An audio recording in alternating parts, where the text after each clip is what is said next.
Por supuesto, y hay que ver también de qué manera no solamente se atiende a los problemas de inseguridad de manera directa, ¿no? Es decir, qué medidas se van a tomar para que estos se reduzcan, sino también cómo se aplaca el miedo en la gente, porque lo que tenemos es que estamos viviendo en una ciudad que nos da miedo.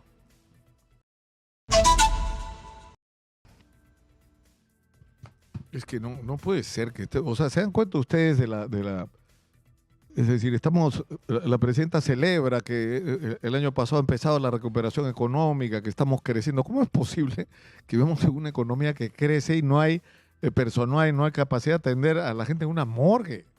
Y no estamos en medio de una catástrofe humanitaria. Esto no es la pandemia. Acá no ha habido un terremoto de 8 grados. Es la vida cotidiana. O sea, esto es, y esto es una señal también de pobreza, de empobrecimiento de nuestros servicios, de la falta total y absoluta de calidad de servicios tan elementales como la atención de una morgue. Y si no interviene el equipo de Exitosa y Karen con la Santillán, que ha tenido que ir a la Defensoría, llamar a la Defensoría, es decir, los periodistas y las periodistas de esta emisora tienen que hacer la chamba que en realidad corresponde a los funcionarios públicos, que para eso les pagan. En fin, vamos a regresar al informe que ha publicado Lima, ¿Cómo vamos? El informe número 14, que da cifras que yo creo que deben obligarnos a una reflexión sobre qué es lo que está pasando en la ciudad de Lima y Callao, que a estas alturas son una sola metrópoli. Y cuáles son los principales problemas que nos afectan para a partir de eso sacar las conclusiones de lo que hay que hacer, ¿no es cierto? Mariana Alegre, directora ejecutiva de Lima, ¿Cómo vamos? Está conectada con nosotros. Mariana, muy buenos días. Hola Nicolás, un placer nuevamente estar aquí. Mariana, los dos principales problemas que revela esta encuesta que ustedes encargaron a Datum es: uno, inseguridad, y dos, transporte público, ¿no es cierto? Pero las cifras son brutales, o sea, es una respuesta casi automática de la gente, ¿no? Sí, en particular con el tema de inseguridad ciudadana, ¿no? Donde el 80%, ¿no? 8 de cada 10 personas, tanto en Lima como en Callao, identifican a este problema como uno de los 3 más importantes, y entre ellos el primero. Y eso es, no es ninguna sorpresa, dado el contexto que vivimos, ¿no? Los incidentes delictivos, las extorsiones, los asesinatos que vamos viendo de manera cotidiana aquí. Claro, y lo serio además es que hay un deterioro notable, ¿no es cierto? Porque cuando le hicieron la misma pregunta el año 2023 a la gente, fue el 70% el que dijo que le preocupaba en primer lugar la seguridad. Ahora la cifra supera el 80%, es decir, antes eran 7 de cada 10, ahora son 8 de cada 10. Y eso es una señal de que la percepción que hay es de deterioro, ¿no? Por supuesto, y hay que ver también de qué manera no solamente se atiende a los problemas de inseguridad de manera directa, ¿no? Es decir, qué medidas se van a tomar para que estos se reduzcan, sino también cómo se aplaca el miedo en la gente, porque lo que tenemos es que estamos viviendo en una ciudad que nos da miedo. Claro, o sea, no hay, pero además la percepción, pero es que acá entramos en la controversia y ha sido lamentable que hayamos bajado estamos discutiendo la realidad, ¿no es cierto, Mariana? Cuando se discute con el ministro del Interior, que dice que todo está muy bien, salen las cifras del SINADEF que dicen que tenemos formalmente más de 500 personas por encima de las que murieron por homicidio en relación al 2023, y el ministro dice que no son confiables las cifras del Ministerio de Salud. Y resulta que las cifras de la propia policía, que pueden ser un poco menores que la de SINADEF, dicen lo mismo. Ha muerto más gente por homicidio del 2024 al 2023. Entonces, no podemos, Mariana, estar discutiendo la realidad, ¿no? Así es. Y en ese sentido también hay que entender lo que las personas perciben como estrategias para atender el problema de seguridad ciudadana. Yo que quiero ser bien precisa, porque hay dos maneras que deben ser además articuladas para trabajar el tema de seguridad ciudadana. Una es la manera clásica, es decir, la forma en la que uno atiende una problemática en relación a un sistema policíaco y persecutorio, si quieres, que es lo clásico, ¿no? O sea, más policía, más patrullaje, más cámaras, ¿no? Por ahí ha habido alguna gente que ha propuesto helicópteros, estos estados de emergencia que se han puesto de moda, ¿no? Y es de la manera más clásica, y también es cierto, es la manera en la que principalmente la gente reclama que se haga. Pero existe otra manera, que es una manera más integral y además más efectiva y que tiene que trabajar de manera conjunta, que tiene que ver más con la construcción de gestión comunitaria, de redes, de trabajar y gestionar mejor la confianza interpersonal, que estamos hasta el perno también en ese indicador, ¿no? Generando más ojos en la calle a través de espacios comerciales, espacios públicos, mejor entorno, iluminación, etcétera.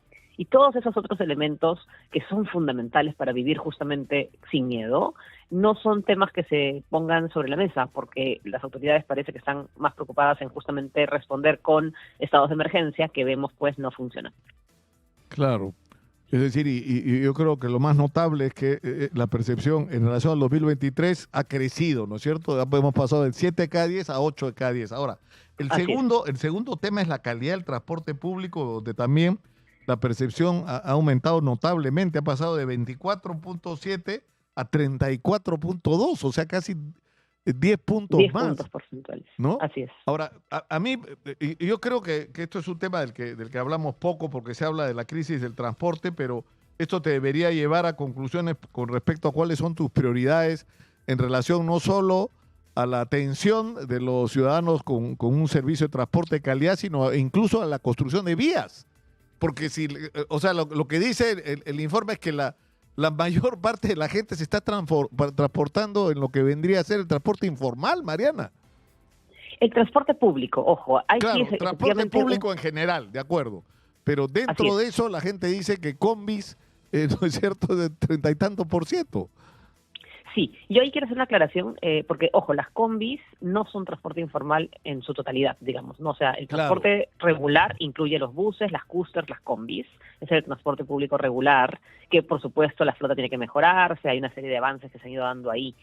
Sin embargo, el porcentaje de gente que usa colectivos, que esos sí son informales, es enorme, ¿no? Llevan más gente los colectivos que lo que lleva el metropolitano, o el metro de Lima, perdón, ¿no? O que le llevan los corredores. Y eso es justamente una respuesta a un mal servicio de transporte público. Y ahí, cuando vamos a mirar los motivos de viaje, es decir, la gente que va a trabajar, solamente un 7% de las personas que van al trabajo van en automóvil particular. A eso hay que agregarle los que usan taxi o apps de movilidad y otros. Y claramente es un porcentaje, pero es un porcentaje muchísimo menor que los que usan transporte público, ¿no? Y sin dejar de lado, por supuesto, quienes caminan o usan otros modos activos como bicicleta y tal, ¿no? Entonces, esto que dices es importante, porque muchas veces el caos y la congestión genera que las personas digan, necesito pistas. Y eso es lo que además responden las autoridades, al hacer ahora estas obras que además se quedan desiertas y sin postores, un poco a lo loco, como está haciendo el alcalde de Lima, o inaugurando pues bypasses, que son un poco los pedidos que la ciudadanía justamente quiere. Pero al hacer eso, no estás atendiendo el problema, estás simplemente trasladando el problema del tráfico a otra vía, ¿no? Porque lo que toca hacer es generar, por ejemplo, carriles exclusivos para el transporte público, para que el transporte público mejore su fluidez, la gente opte por usar el transporte público, que es bastante más barato que un colectivo, que puede costar 8, 10, 12 soles, ¿no? Y, por lo tanto, las pistas se liberen de colectivos y queden disponibles para quienes efectivamente usan automóviles particulares, taxis u otros. Y ahí encontramos un balance, pero el balance no pasa por pelearnos con el transporte público y criticarlo con todos los problemas que tiene, sino justamente por mejorarlo para que todos podamos movernos con mejor fluidez. Claro, porque además acá se introduce un ingrediente perturbador desde los días del Fujishock. Es decir, el transporte se convirtió en el refugio para el desempleo. Te quedas sin chamba, te vuelves transportista, ¿no es cierto?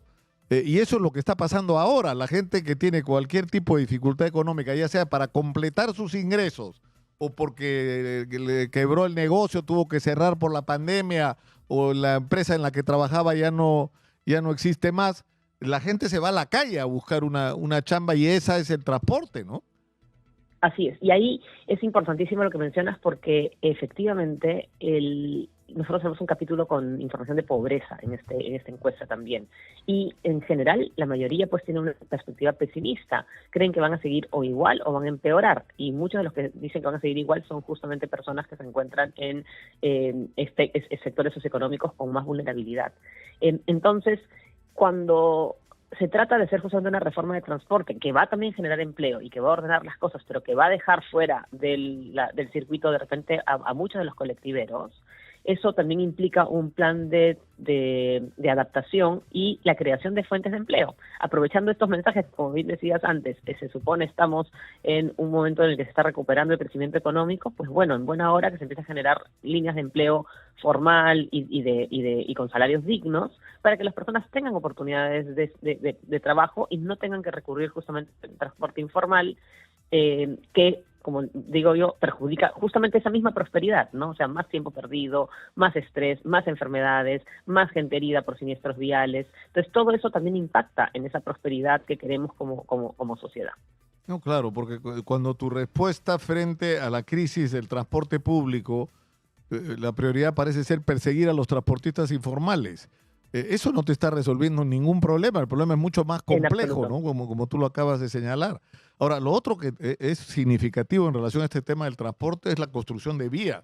O sea, no es solo darle a la gente transporte masivo con las líneas del metro que ya deberíamos estar en la cuarta o quinta, con el transporte del metropolitano y todas las vías, ¿no es cierto?, complementarias y todo lo que se tiene que hacer, sino con construcción de vías que vayan de acuerdo a que la prioridad es el transporte público, no la prioridad es el transporte de vehículos que solo mueven al 7% de la población, ¿no? Así es.